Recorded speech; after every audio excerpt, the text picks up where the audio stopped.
Hey, what's happening, everyone?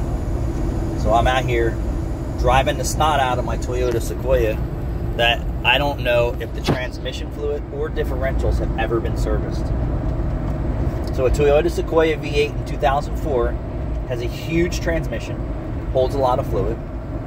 The differentials are medium-sized pumpkins, right? There's a lot of people refer to differentials as pumpkins because they look like a pumpkin. Really? So in the old days of these designs, bigger, more rotating mass, more fluid. The key is more fluid to lubricate and to dissipate heat and reduce wear, and you could push the intervals for service depending on what you're doing. So we'll say if I was towing with the Sequoia and I was off-roading with the Sequoia and I was plowing snow with the Sequoia, it would be so important that the fluids that no one talks about anymore be serviced and maintained. Car fire? We have action. Car fire, car fire, car fire. Is it a Tesla? Fire, fire, fire. No. GMC Acadia. Or train, sorry. So my rule about transmission fluid as a service provider, when a customer asks me, can they get their transmission fluid serviced? That throws up a big red flag warning for me.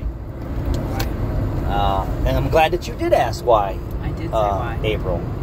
The reason why is because of my experience in the industry for over 30 years is that very uncommon that someone come to a Meineke or a Midas and ask to have their transmission fluid serviced. Very, very, very out of the normal. Now, when I was younger and naive and didn't know any better, and this is a real world experience, that we weren't known for doing those services, although I could do them because I was a really good technician back then. And in most cases, in the old days, it wasn't hard to drop a pan and change the fluid or whatever the case may be. But what I learned over the years is that people try to set you up. And so what do I mean by that? Transmissions could slip or shudder or not go into gear. In the old days, it'd be a ghost problem. And it can happen in today's cars too with all the technology and solenoids and this and that and blah, and shifters that are computer controlled and position controlled. And what I mean by that is customers would set you up. They would come in and say, hey, I need a trans service. Beep, beep, boop, boop, boo. You do the trans service, and then the car won't go into gear, or it's slipping now, and all that. And all you did was drain their old fluid out, put the old fluid back in, put it back together, make sure it didn't leak, and now there's a problem. Well, for one, there was already a problem. And this is what I'm convinced of because of my years of dealing with people, is that they already had a pre-existing condition. And they were looking for a shop, maybe necessarily to fix it because of what someone told them. It's like, hey, well, you know, just need your transmission fluid changed. Changing your transmission fluid, in most cases, is never going to fix a harsh shift, slipping in and out of gear, bucking and banging, neutraling out, none of that crap. Not having the gear. And that's just my experience. So that's the red flags for me now when someone says, hey, I need a transmission service. My first question is why. I try and get them to come clean. Why do you need a transmission fluid service? Your car has 150,000 miles on it. Why? Well, it's never been done. Well, it's never going to get done here because that's just a can of worms. And that's what I tell them. And if you want a transmission service, you can go to a transmission shop and then have them do it. Because most transmission shops won't do that because they already know that if it hasn't been maintained and they touch it, now they're going to be married to it. So that's pretty much one of the reasons why I don't do a transmission service for anyone's vehicles, let alone my own, because I wasn't keeping a new car long enough to have to worry about diffs and trans or antifreeze and tune-ups. But the pre-owned cars that I've purchased, I wasn't looking to open a can of worms. Now, I may do the diffs on the Sequoia, The transmission, I will stay completely away from that until it grenades. In my opinion, is sometimes the older fluid is keeping your transmission together, and that's just my opinion. But that is one of the most neglected fluids, although the manufacturers say, well, it's a sealed transmission and it doesn't require maintenance and it's lifetime fluid.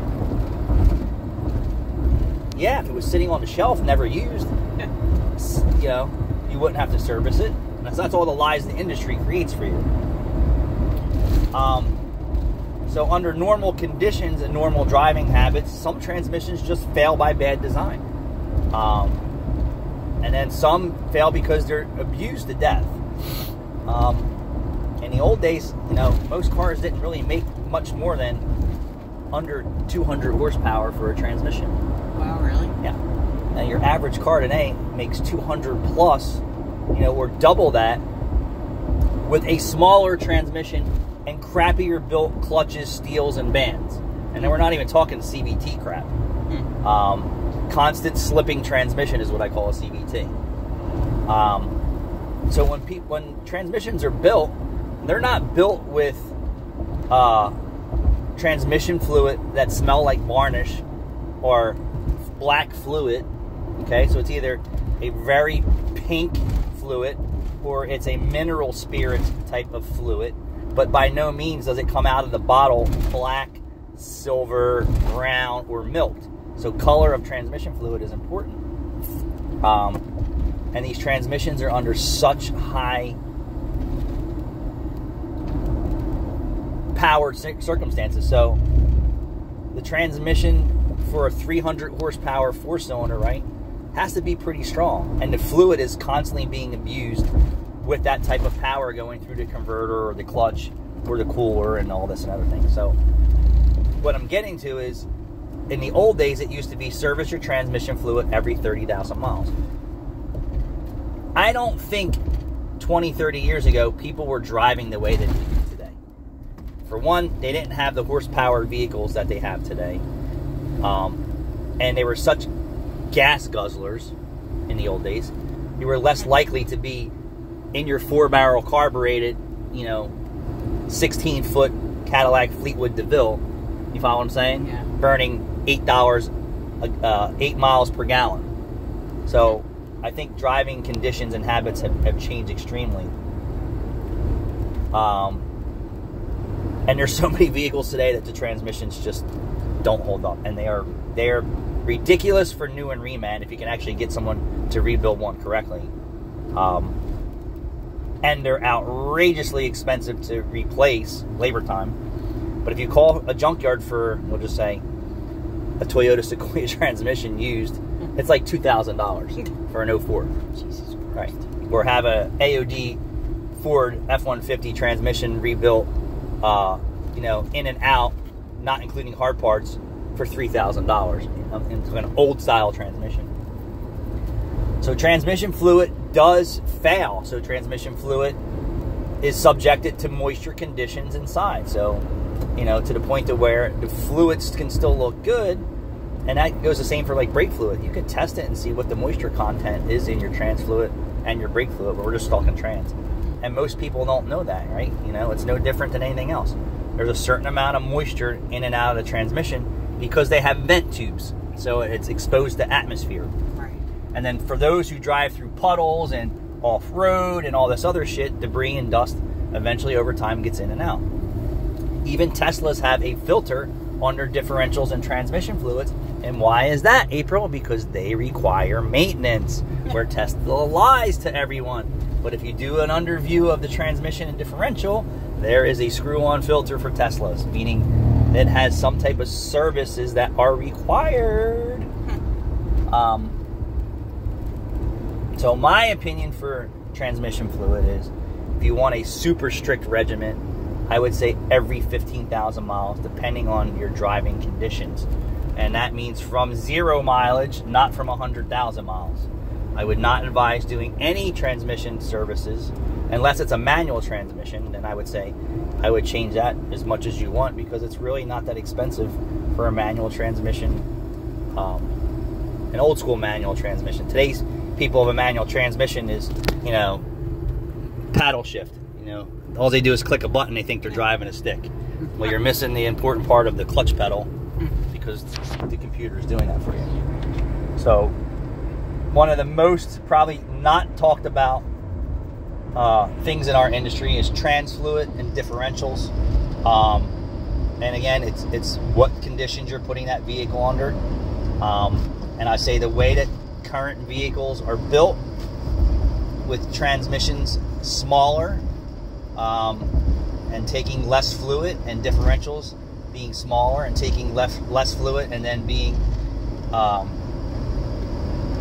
put under 400, 500, 600 horsepower engines and transmissions, yeah, that fluid just can't hold up. That's just the way it is. You know, your twin turbo Ford F-150 has a decent sized front diff and rear, but they're using cheaper irons and aluminums, so it's even more important to change your fluids. And then look how many transmission failures that Ford has. And I would say probably if they told their customer, and even GM with their differentials, is like, hey, we need to change these fluids sooner than later. And it's really not that expensive. But I want to say, if you have a brand new car, you definitely want to be doing transmission services. 15,000 miles for super duper maintenance practices. No later than 30, depending on the transmission and the abuse you're putting it under. Differentials, I would say, as small as they are right now, not holding more than a quart and less than a quart, front and rear diffs, I'm going to say at least every 15,000 miles, and I would never go 30,000 miles or more on current production vehicles with these teeny tiny front and rear differentials and transfer cases. But you know, this is probably one of the least amount of talked about things, is transmission and differentials, in my opinion, and it's something that people should be aware of, especially if they want to keep their vehicle a good long time without having to put a differential or a rear end or something like that.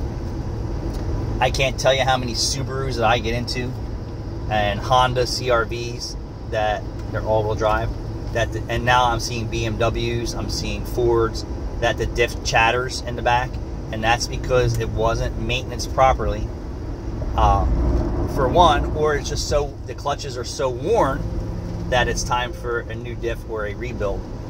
But I would say if they change the fluid sooner, reducing the friction and wear going on inside the differential, that they would never have to hear or feel that in their and even Fords.